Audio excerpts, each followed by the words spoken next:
Welcome to Stay Paid. Today we are answering your burning questions in real estate, business, marketing, and more. On these episodes, we take live calls from listeners of Stay Paid. If you want to have your questions answered live here on the show, make sure to follow us on Instagram at Stay Paid Podcast. Send us a message, or you can go to remindermedia.com/ask. Submit your question there. Our team will reach out to you and schedule you here on the show. My name is Josh Dyke, Chief Marketing Officer at Reminder Media, joined as always by the stars of the show, Luke Acree. Thank you, Josh. Thank President you. of Finally Reminder get the Media. recognition we deserve. And from the Acree Brothers Realty team, Stephen Acree. Unfortunately, we lost the first couple of minutes of our first caller here. But Michelle had called in. She's in Virginia as well. She's got 30 years in credit repair. She's got about 21 years in real estate, doing about 10 to 15 transactions a year in real estate. So a lot going on. She's starting a ministry also. So she's she said she was in ministry. Yeah. But dealing with burnout. So unfortunately, we missed the first couple of seconds there, but she's just kind of talking about, hey, I have a concern with communication in my business. I'm not able to communicate enough to help support my clients, which is ultimately leading to burnout. And then that's where we're going to pick up with Luke kind of responding and giving his advice for the rest of the conversation.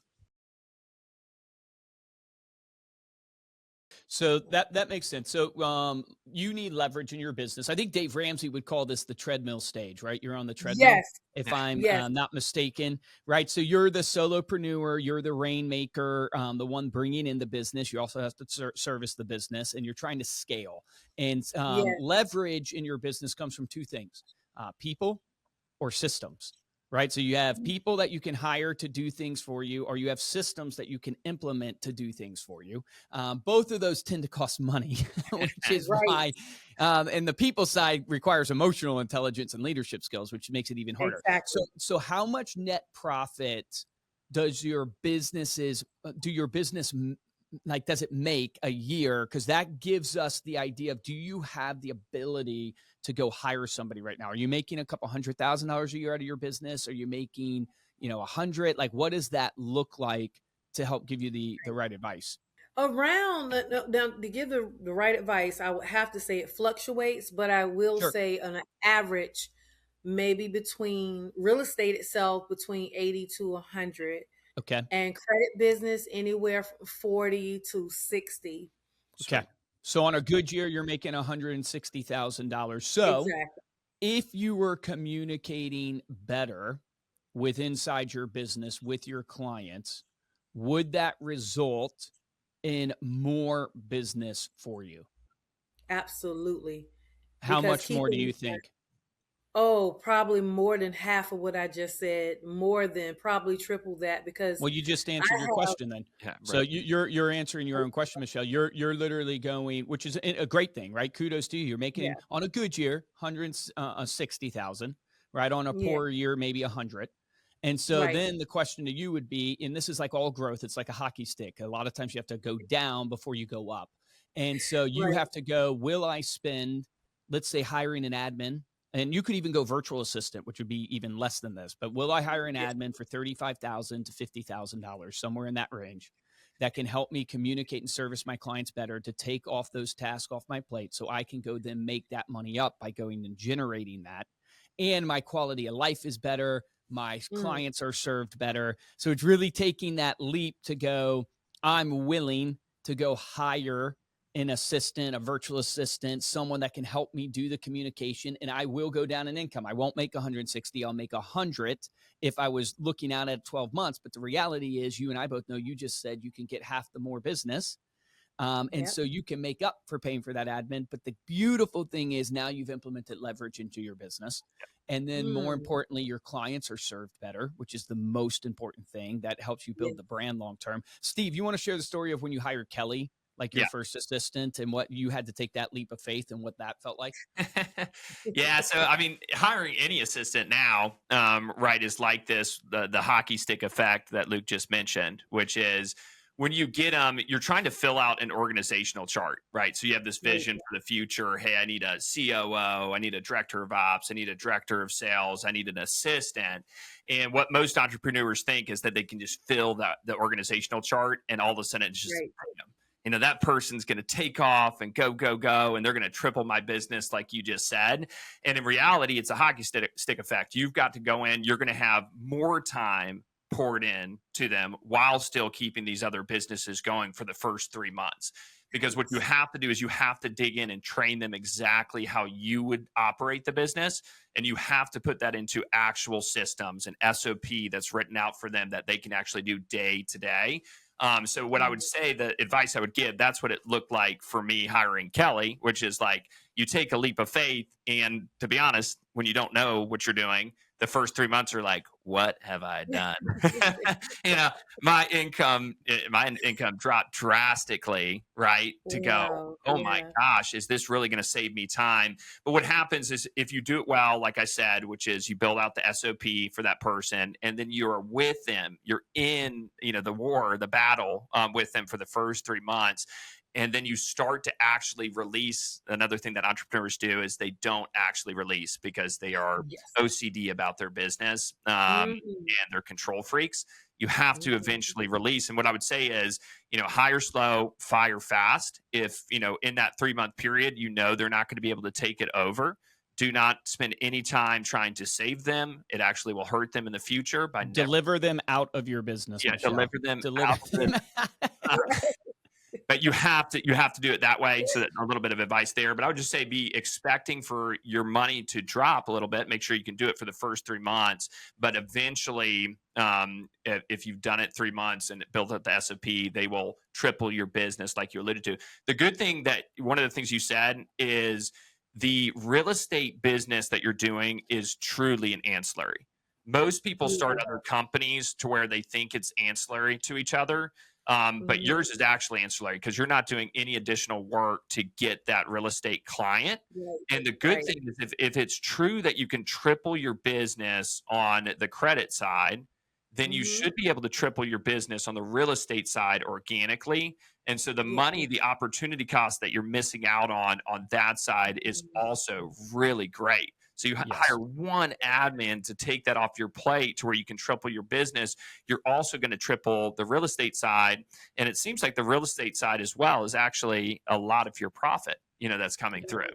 So I think it's a really good thing. Most of the advice I give is, hey, get rid of that business. You don't have enough focus. It's not truly ancillary to each other. But yours seems like it's truly ancillary to the credit side of the house. Here's your activity, Michelle, that I want you to do after this call. Okay. It's called basically green, yellow, red. So imagine like a stoplight, right? And I want you to write down through the lens of what makes you the most money, the green activities. So green is all the activities that make you the most money, and write those down. And yellow, these are activities that have to be done. They're maybe one removed from making money. But you write all those down. And then red, these are all the things that have to get done, but they're just administrative things. They don't really make you tons of money because it's removed. That red becomes your job description of what you're hiring the person for. The other way to look at it is through the lens of what you enjoy or what only you can do. So green is what Michelle enjoys and what she's the best in the world at, that only she can do as owner of the business. Yellow is the things that you need to stay attached to, but you can add, maybe you don't have to do the task the whole time. And then red is the things that you really don't need to be doing at all. So like as a real estate agent, you don't need to be putting yard signs in the yard. You don't need to be doing, a lot of this administrative work. You need to be doing what? The listing presentation. You need to be doing the closing. And so that's, if you go through that exercise, what you'll end up with in the red category is your job description. Throw those tasks into ChatGPT or Gemini and have it work out a job description for you. But that's the exercise I want you to do because you really are. You've been in the business 20, 30 years, right? In these two businesses, you know what you're doing. You've got to take that leap of faith and start building your business. You need to go from treadmill operator to an actual owner. And that means you got to hire somebody, which is you're going to learn. Like you might go through 3 people, hopefully not, but you might go through 3 people before you find the right person. Don't be scared of that. Kiss a lot of frogs to find the prince. And then most importantly, stay with them in the trench, show them what to do. Then let them show you that they know by you staying with them. And then finally, last but not least, do what Steve said, let go. But I appreciate you coming on the show. It's awesome. And such a relevant question to everybody who's trying to grow their business and jump from the solopreneur. to the neck. Yes. Are you going to go do that exercise, Michelle? I'm doing it right now. Okay, I'm going to hold you to that. Yeah, we'll have to have you back on, but make sure you friend us on Instagram and stuff like that. I would love to connect. I sure will. On social. Yeah. And let's stay in touch. And you're in Virginia. We're in Virginia with Acre Brothers and stuff like that. So if we can help you more, we'd love to. But thanks for coming on the show. Okay. Well, I take that advice and I'm running with it right now. Awesome. So no worries. Thank you, Michelle. Appreciate you. Good luck. Bye. Thank you. Have a good one. Bye-bye. You too. I think you nailed that, Steve, spot on. Of like, originally I would say stop doing the other businesses because you're not making enough money. Yep. But they're really connected. So I don't think she has to stop. She has to be more organized. She could probably find just that. She probably doesn't even have to hire somebody. She could probably find that leverage just in system implementation. Yep. But the reality is if you're not good at systems, then you'll spend yourself. If she gave us the right data, which was they were all organic, they came from the credit, side of the house. That's your vertical. Take that really high as far as it can go. And if that's true, then she definitely should triple her business on the real estate side, which is fantastic. Love it. Awesome. There you go. Make sure to get your questions answered live here on Stay Paid. You can go to remindermedia.com/ask and submit your questions there. Next, we have Debbie. Debbie calling in. Debbie, how you doing? How can we help you? Good. I'm actually on hold with y'all. I wanted to make sure I was on the right place. Oh, I love that. You're calling in from where? Louisiana, Debbie? Yes, Southwest Louisiana. Awesome. Did you guys get a bunch of snow too? No, we're actually like 30 minutes from the Gulf. So it didn't come this far down. We didn't even hardly get any ice. So. Okay, some people that I follow on social, they're in Louisiana. I don't know what part though, but I saw a bunch of snow there, or like ice the at least. Mississippi Valley area. Is it okay? Yeah, we got like crazy amount of snow. But hey, we appreciate you coming on Stay Paid. What's your question? What can we help you with in growing your business? Okay, so I'm glad y'all emailed me my question because I forgot it in the meantime. But that's why you got to love show producers. They keep us on track. Yes. So. Thank goodness. And I accidentally just hung up on her, but y'all popped up right at the right time. So I wrote to y'all in this market after pouring everything I know to do marketing wise, because I have a marketing and PR background. I do ads, but what other ideas do you have for gaining buyers in this market? I have a plethora of sellers. I'm not at any kind of, lack of sellers, but the buyers have been really lacking in our area. First We're time kind we've of heard this problem. About 100,000 population in my area. Okay. Awesome question. So can you walk us through how many kind of deals you do on average a year or volume, and then also what have you been trying to do marketing wise? I probably average about 20 deals a year. Okay. I consider myself full-time, part-time because I am a mom and my child comes first, but I don't turn any business away either. But I have done, I'm very big on networking because our town is a little big town and it's a little fickle. So if you're not out and about, people tend to forget you, but I think that's real life as well. So I do a lot of networking. I'm part of a BNI group. And then we have a few other networking groups that meet in town. I do pop buys. I do cards, notes, obviously reminder media, mail outs. I have billboards and then local magazine ads that my husband and I do because he has a related home business. Love that. And I do a lot of social media. I make my own videos and content. I'm on every platform I can think of. So how many buyers out of the 20 transactions are there, and how many sellers? Lately, it's been more sellers that I have. Right now, I'm at about 18 listings or 18 sellers, and I have about 4 coming in the next week. I'm submitting 1 today and about 3 more next week. So incredible. Thank you. I'll be up to 21. Well, the number one way we see across the nation, and I think we also see this for our own team, Stephen, but correct me if I'm wrong, is open houses are the driver of most buyers. How many open houses are you doing? So that's another thing. I do them, but I don't get a big turnout. Even for Halloween, I did this huge really funny video for like 2 weeks up to Halloween where I did skeletons in place of me showing the house. I love that idea. And I only had about 5 agents show up, and most of them were my office. So, okay. Well, that was an agent and public open house. Can you walk us through how you select the listing that you're going to run the open house for, and then walk us through how you advertise it? So I usually try to rotate because obviously. That's a buyer right there. Answer it live on the show. Let's go. It's y'all. It says Reminder Media. Hey guys, we're relentless. It's probably calling you back for being on hold. I'm on. Thank you. Want to buy any property? Reminder Media. Yeah. That's like. I love it. So, okay. So how do you choose the listing? Because that's really what we find is the most important part of getting a good open house is the listing that you've chosen. Obviously, but how do you think about it? I try to, as soon as I get a listing, I try to do that home within the first week or two to get that out, either agent open house or public or both. We market it on all social media platforms. We have our own association that sends out email blasts for the week to everyone. And then we have, banners that we put out the week of in front of the house and leading up to the house, like open house, with arrows. Mm-hmm. So one identifying question, Debbie, that we need to answer. So you're in a buyer's market, then I'm assuming. Like, what's the average time on the market where you're at? It's been a lot longer.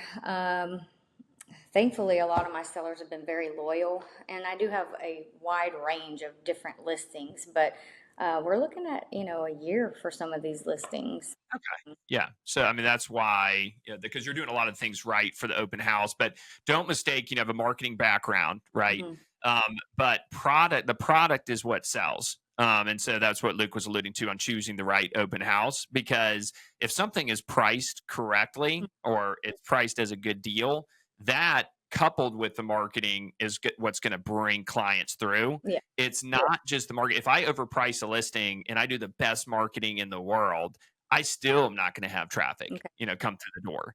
And so it is super essential that you choose the property that, one, does it speak to the consumers? It's something that's within maybe the median home price that's there. Yeah. Is it something that's actually a good deal? That's what you identify. So it's good that you hold it within a week because, obviously it's new to the market. Mm-hmm. It's going to get that engagement. The algorithms are going to be up, from the first week that it's on the market. But it's not the only thing. You need to make sure you also choose something that is within that median home price that's selling, and you need to choose something that is priced super well, because that's what, coupled with that marketing that you're doing, because all of that was great stuff, that's what's going to attract the consumer through there. But those are the right activities. But yeah, if you're a year on the market, that's why you're not generating a ton of buyers. But you've stacked those listings. 18 listings is incredible. So part of your game plan might be to keep stacking, on the listings on that side, mm-hmm. because those eventually will pour out into the, Do you believe you have priced them too high, Debbie? But you're doing it because the clients making you, but wanting that? Yeah. So I always tell my clients what I believe their range or what they're going to sell for. And obviously we all know that they want to try and get highest best, or they think that their homes are worth more than what we tell them most of the time. I tell them, if we go by a whole week and we don't get any calls, any showings, any kind of motion, we're going to talk about lowering the price. And I always tell them, like, when I say that, I'm not talking about we're going to lower it 10 grand right away. We're going to do some gradual changes, but also, I try to tell them, look, I understand you were thinking here, but the market's saying this. So some of them I do feel maybe could have adjustments, but I don't feel like they're grossly overpriced. Okay. So yeah, it's like you're leaning on the high side, and that's hurting you. And we know also, across the nation, like if a house sits on the market and you lower the price, the buyer's psychology is something's wrong with this house. Yeah.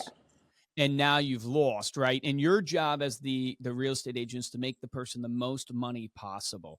It's like you want to get them the highest price that they can, but the reality is you want to make them the most money possible. Yeah. And that's really the advice you're trying to bring to the combo. It sounds like to me that you're probably not aggressive enough with your clients. Okay. When you are you're too soft to want to earn the listing.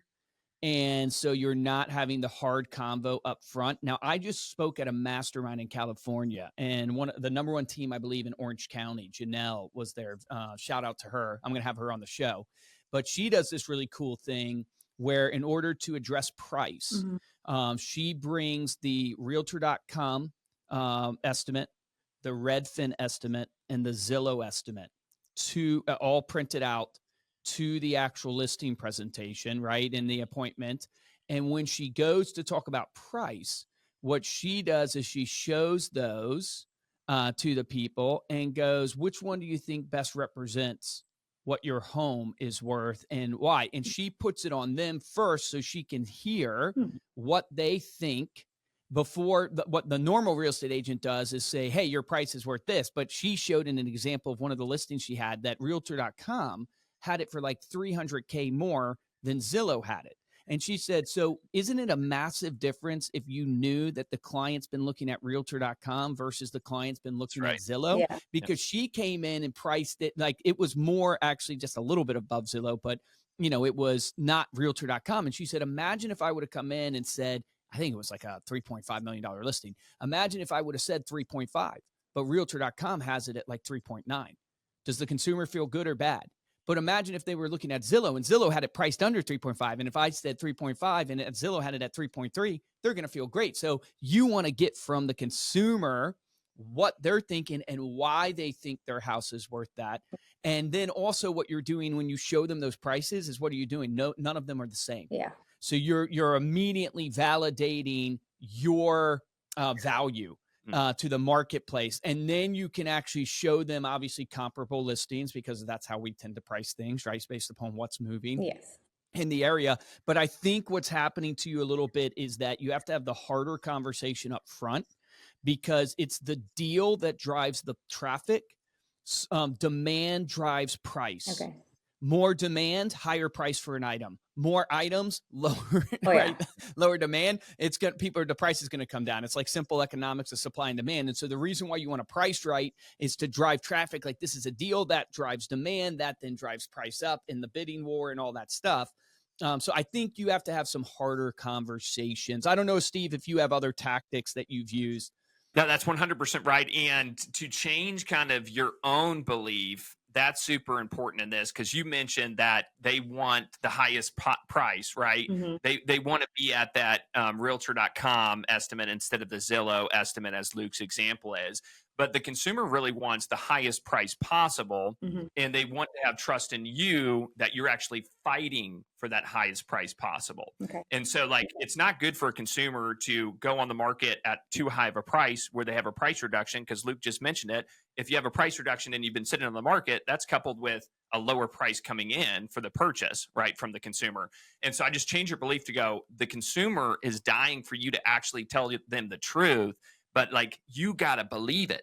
It's better for the seller if you price competitively and go up than it is for you to price too high and come down. It just always is. And so I changed your belief, but he identified it because you have 18 listings. I mean, you should be getting sign calls from them. You definitely should be getting people coming through the open house and still picking up buyers. I'm not saying your average will look like our average here because our median home price is $270, but you should still have a good amount of people flowing through the open house throughout the year. And you definitely should be getting sign calls. So it means, Luke identifying it, that you're probably pricing the properties too high and just not having as much of an aggressive conversation up front. And that aggressive, that's going to save you so much time, by the way, on the back end. We all know that when it sits longer, our jobs become infinitely harder. Because it means the longer you sit, the more conversations you actually have to have, because the consumer sitting back and they're there, more emotional, and the more they start doubting you. Exactly. And because you start because you like weren't you're a failure. Yes, like it's your fault, and we know it's not your fault, but the fault is ultimately, look, you can't control the market, you control the marketing, as you say, Stephen. But you do control the advice that you give them, and you're better off because you have a full pipeline, and because you always want the listing. Everybody does. I want the listing too, but you got to believe in yourself to have a full pipeline where you can look at Debbie, the client, and go, hey, Debbie, what makes me different than most agents is most agents will just cave to try to get your listing, even though they don't believe it will sell. That's right. And at the end of the day, I only want to work with you based upon it making sense. And my role in this is to advise you. And here's why I say what I say. Here's the data from Redfin, Realtor.com, Zillow, how it's all different. Here's the comps that have happened, the last 10 transactions in your area. Here's the days on market. Then you showcase your knowledge and your confidence of here's all the facts. And ultimately, what's great is that we can put it on market and see the demand, and that will drive, our next conversation. Still doesn't mean you're going to be perfect, but now you can attack it head on versus having to come behind. The other thing I'll wrap up with for you that will also attract buyers from a marketing standpoint, at least what we've seen. Number one is obviously open houses, but you got to price right in order to do that. Is Facebook advertising and Google advertising brings us a lot of buyers. And so we, last year, I think it was 26 from Google, Steve, 14 from Facebook closed last year. And we spent, I think on Google, we spent like $27,000 for the Google spend. And on Facebook, we spent 20. And it was like 600 leads came in from Google. I can't remember if it's 1,200 or what came in from Facebook. That was majority buyers though. The ads that we're running for like Facebook is a list of homes ad. So get access to this exclusive list of homes in a price range. If you want, we can walk you through that at Reminder Media. We run those for people, but we also have webinars where you can set it up yourself. So if you don't have the money to spend on us managing or something like that, no problem. You can walk through the webinar and set it up literally yourself and manage it yourself. That has attracted buyer leads for us because they're looking for that exclusive list of homes. So that's another kind of avenue for you of creating buyers. But to me, it sounds like you're a great agent, but you're too nice. You're too soft. And it's hard because it's also your skill set, and you're like, but I've done a good job in my career of lowering the price and then getting it done. So I don't want to miss out.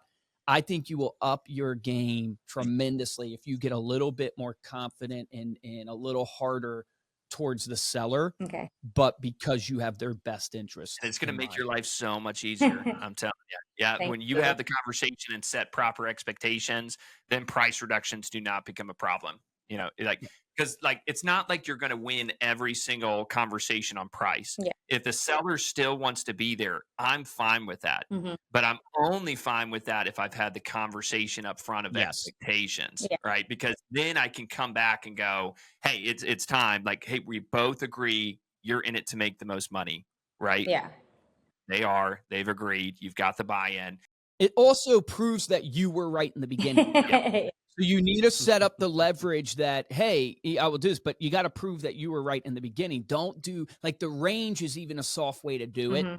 So be careful of the range. Be careful. I'm not against saying, hey, look, nobody knows perfectly, but you got to hone in on this is what I believe will drive the demand based upon. It's like when you go shopping for a car, right? I'm looking at all the different cars and everything on the market. And because I bought a minivan recently for my wife, and I'm just all looking at all these.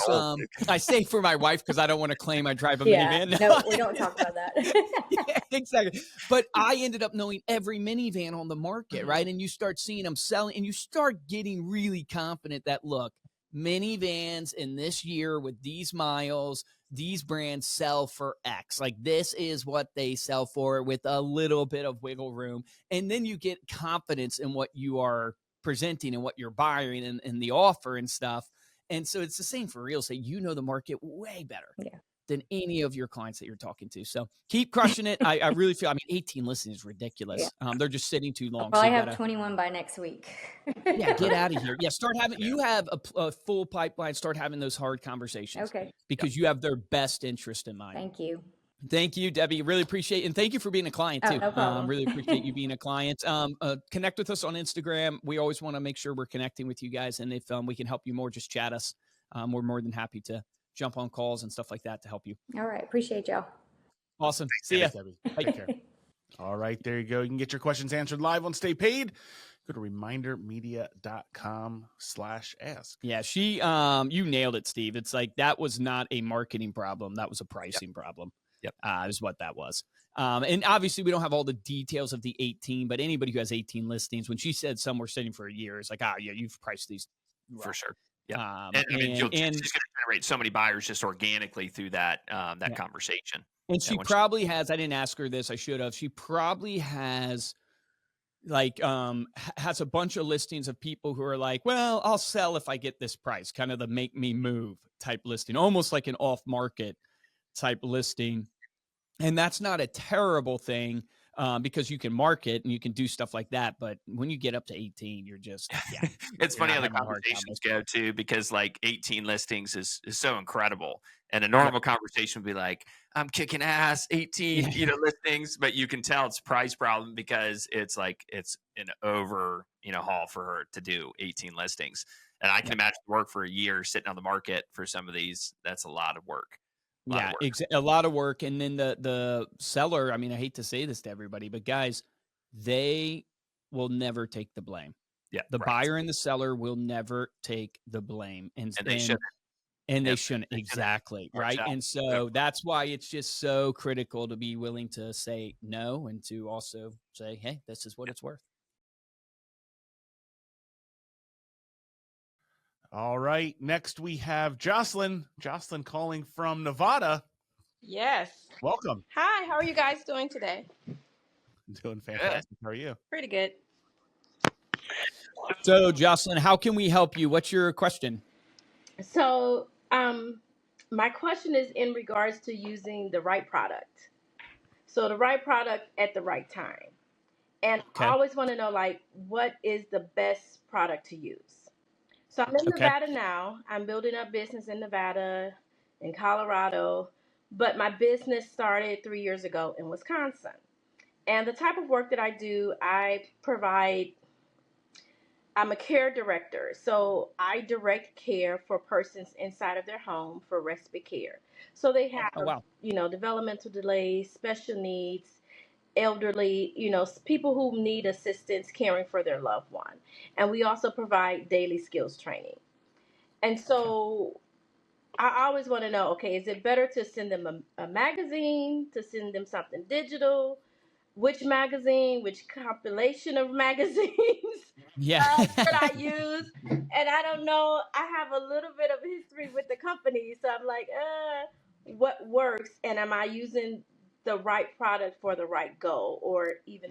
Great question. Well, tell us a little bit about your goal in terms of what is the result you're after that you're hoping the marketing will produce? So number one, I want to stay top of mind because there are a lot of providers out there who, even though many of them don't necessarily do what we do as far as being in our niche of serving special needs children as our top priority, but there are a lot of options for home health care or respite care. There are a lot of options for that. Okay. So do you lose business a decent amount, like a client going somewhere else? I have a decent amount of turnover, not necessarily that they're going somewhere else. It's just for some of them, they may not know of another company. And I cannot be transparent to say sometimes they don't always come to you and say, hey, I have this problem with this caregiver or, I need someone different. It's like, you could just tell me that. So I'm always reaching out saying, how can we help you? How are things going? And they'll say things are going great. And then all of a sudden it's ghosting. And I'm like, what happened? And my caregiver's like, I don't know. They just won't answer the door anymore. And so I'm like, okay. So, but ironically, they'll ghost us, but they'll come back. And so I'm just like, okay, number one, let's make sure we're top of mind. And number two, let's get other referrals. Like, I need a way to let them know how much I value them. And even though I come off as being extroverted, I'm very introverted. So that is, that's the thing. I'm trying to bridge that communication so that we stay top of mind and we get referrals. Yes. That makes perfect sense. Well, you've come to the right place, because that is what our passion describing is. our business? Yeah, exactly. That's what we want to do. Okay, so I totally understand like the pain point that you're going through as a kind of almost sidebar, but I think plays into the touch points.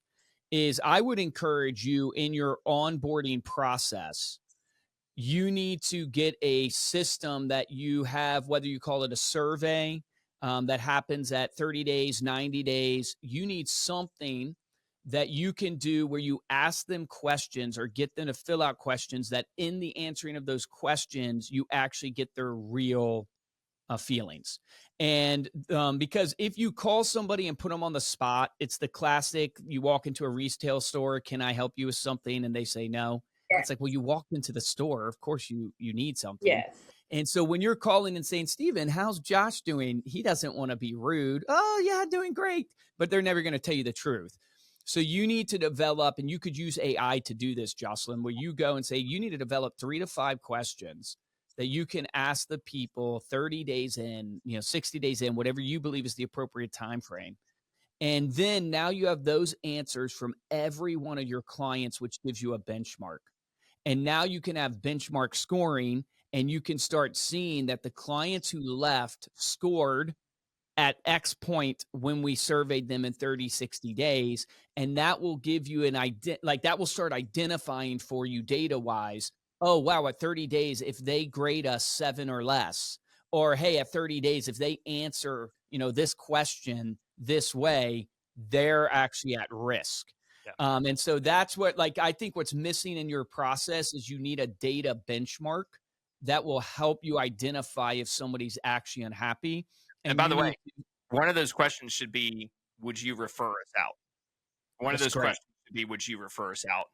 Because then there's an immediate, one that answers all of those questions. If it's 7 and they would refer you out, we're still good. If they wouldn't refer you out, it's a 10, it don't matter, right? So there's a problem there. And I would do exactly on a scale of 1 to 10, because the data of the numbers will help you. Like on a scale of 1 to 10, 10 being you would definitely and 1 being you would never, where would you mark of your willingness to refer?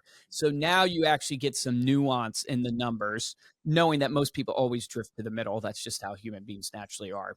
So my second kind of tip I would give you, Jocelyn, is the first one is, how do you develop some type of touch point within 30 days that gives you some measuring stick of how well you're doing service-wise? And then what you're saying about referral and repeat business, you're already on the right track. With the magazine, that's the whole design of it, is to give you something nice that you can send that's non-salesy, but keeps you top of mind. We see our shelf life be 4 to 6 weeks. The one I would use in your case would probably be the health one.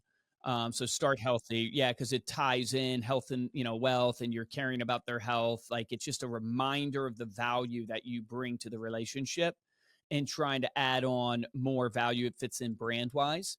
And then I would make sure that, on the magazine, you are linking, and this you could do without the magazine, you could do with other marketing that you do as well, but you've got to have a call to action that drives the question that you want to ask, which is, do you know anybody else that I can help?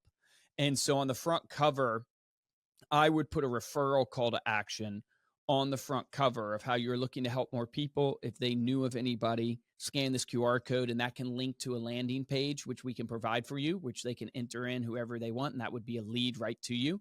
But the real reason you want to put that is because when you call Steven, your client, to check in, you should reference the magazine and say, oh, by the way, I'm also sending you kind of my Start Healthy magazine. I send it to all my best relationships. I love having a relationship with you and being able to serve you guys. And I just want to make sure you got it. I try to put healthy recipes in there, things that I think people will enjoy. But I just want to touch base, let you know that, also catch up. How are things going? How's life going for you right now? Are you liking your caregiver? So boom, it's a non-salesy call where you're talking to Steven, your client. And then here's the key. You now can reference that question that you've put on the magazine as your transition to ask for referrals. So then you can easily say, hey, Steven, one of the things I wanted to point out, I'm realizing that a lot of my current relationships and clients have other friends and family that also need help, but they didn't know if I had time because, or if I, had the capabilities to help them. And so I actually put on your magazine, if you know of anybody that could use my help, I'm totally open. I'm actually looking to expand and grow, and I want to help more people. It's really my passion in life. You can scan that QR code anytime and put in anybody that you would want to refer. But I don't know, do you have any family members or friends that, you can think of even right now that you go, yeah, they could probably use your help, because I really want to try to help more people. Anybody come to your mind, Stephen? So boom, it's really a nice smooth transition to where you're pointing and referencing something on the thing that you sent them, just as oh, by the way, I also wanted to point out, but you are asking them the question you want to ask them, which is, I want to help more people. A lot of my clients, they don't know if I actually have the bandwidth to or not. So they sometimes are like, I'm not sure if she could. I want you to know I could. So you're taking away that objection. And then you're asking them right on the spot, who do you know? Now, here's the key. The next time their second magazine comes in, what is it reminding them of? It's reminding them of that convo you had. And that's the piece that I think a lot of people miss within business, is you have to have the ask, and all the marketing is watering the seed of that ask. So it's like McDonald's needs to show you the juicy burger on TV, on the commercial, and go, hey, you should go get a Big Mac. And that's the first time. Okay, but maybe you don't want a Big Mac. But every time you're seeing the commercial, they're trying to water the seed that, hey, you should go get a Big Mac. You should go get like, it's the same with what you're doing with your marketing if you use Start Healthy Magazine. But you've got to identify the ask. And that's where most people go wrong. They just send the magazine, but they never do the ask. And the ask is the calling the client. And it seems like you're already, even though you're introverted, kudos to you, you're stepping out and you're actually calling your clients and asking them, how's the service and what can you do better? I don't know if you are asking directly for referrals, but if you're not, you need to start. Like, you need to start, and now all your other marketing would work. I would say that the magazine is just one component to answer your question of what marketing should I use? You should use it all, meaning omni-channel marketing. So take Reminder Media, for instance. We have how many emails going out a month? 6 million. Oh, well, yeah, that's for our clients, so not for us. Oh, for us? Yeah. 3 million. 3 million, yeah. But so, and then we have thousands of magazines going out that we touch on my database with, right? We have Facebook ads running. We have phone calls, thousands of phone calls being made. And the point is, like, for our business, we're doing it all. You look at Acre Brothers Realty, we're going to do 42 plus touches to their database for them this year. There's 2 thank you notes going out. There's 4 client events happening. There's Facebook ads being run. There's magazines going out. There's some postcards hitting. So it's not one product that's going to be the end all be all. Okay. It's really the audience that defines what you want to do. And so for your database, what I would do is go, let's get a magazine going out quarterly or bi-monthly, phone calls happening quarterly, bi-monthly. Then let's get a email going out at least one time a month. I would prefer 26 times a year. Every 2 weeks, you have an email newsletter going to your clients. Okay. Are you on social, Jocelyn? Are you on Facebook? I am on social media. Okay. Are you posting every day? No. Okay. I'm on Facebook. I post every week, but I don't post every day. Yeah, good. Let's get you posting. Let's get you posting on your stories. Let's get you posting on, like, we can throw you some free months of our digital platform where you have all the health content and stuff like that, where you can just post it up. Okay. But get you posting every day. And it's that omni-channel effect that will build the brand, because you want the people to say, I see Jocelyn everywhere, but she's never overbearing. And you then, that all accumulates around what? It's around the ask. I asked Josh, do you know anybody? And now when he sees my email, when he sees my social post, when he sees my magazine, when he gets my phone call, he's just reminded. I'm just watering those seeds. And that's the difference maker. Like, Reminder Media doesn't have one magic marketing funnel. We have dozens of marketing funnels that are happening. And this podcast is a marketing funnel, right? Like, we're putting out content consistently about our topic of sales and marketing. And amazing people like Jocelyn are watching, and they call in and they get interested in our products and services. How could you put out content about taking care of your loved ones and health tips that are happening? And that's just one of your funnels that you're doing. Okay, so I have a follow-up question to that. Like, is it the same whether I'm giving that referral and that relationship to the client versus, say, my care workers? Because I need a lot of care workers as well. So does that, should I guess one of my Same questions mediums, different content. Same mediums, different content. Okay. Yep. Now, what do you recommend for the good to be home? Because I thought I personally love, and maybe that's why I personally love the Good to Be Home magazine. Why would you recommend Healthy Start as opposed to Good to Be Home or American Lifestyle or Business in Action? Like, is there a, a a certain client that appeals to each of those differently? No, I recommend it because I think it ties better into your overall brand that you want to build in the mind of the consumer. So your brand is a health brand ultimately. Like you're taking care of people in their homes, right, based upon their disabilities and needs. And so they need to see you as the caretaker, the person who cares about their health. Now, I will tell you this, as you develop relationships with your clients, it's very easy to go to, hey, if Jocelyn prefers Good to Be Home because she's my friend, I'll send her Good to Be Home because the relationship has been developed. But from an overall brand standpoint of what I want to signify to my clients. So what you're getting at, which I think is still critical for people to get, is that if you can get down to the likes and interest of your client, that's amazing, and do that. But I'm just assuming for you being in the 3 different states with your database size that you have, what's more important for you at this moment in time is building the brand that when people think home care, they think Jocelyn. Good vibes. Is it Good Vibes? Yes. Is what the business is called? They think Good Vibes. It's like, hey, if you need home care, you think Good Vibes. And so how do you get that brand association going? To me, that's more of a health brand than it is a home services brand like HVAC or realtors or stuff like that. Okay. That's where my brain goes. So because you've got to establish like your what do you call it? Value prop, your unique value prop. So it's like if I were coaching you through the exercise, I'd coach anybody through this. Who's your ideal target audience? Yes. That's number one thing you have to define. Who are they? What age are they? Where do they hang out? Like you need to build that persona in your mind. And then that ideal target audience leads you to what is my unique value prop to that ideal target audience? What do I bring to the table that helps them that other people can't do or that I do better than anybody else? And try to define that.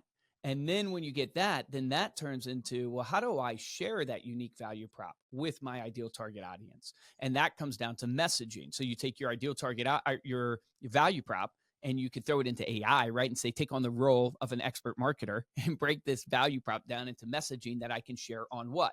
Mediums of distribution, social media, email, print, text, seminars. Like you go, oh, these 6 kind of degrees of medium distribution. Now I can take my messaging and use mediums of distribution to hit my ideal target audience.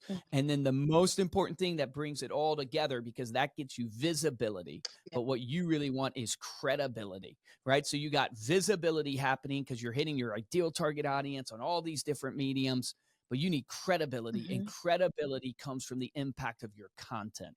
And so now that's where you get to thinking, okay, if my unique value proposition is I do a custom magazine for, home services or healthcare based companies like we do at Reminder Media, that's my unique value prop. Most people don't have their own ability to do a custom magazine. We can do this custom magazine for your business, and I can post it on social. I can do all these things. Well, how do I bring value to the marketplace that gets people into my funnel to even check out the custom magazine? Hey, I could do a podcast on marketing tips.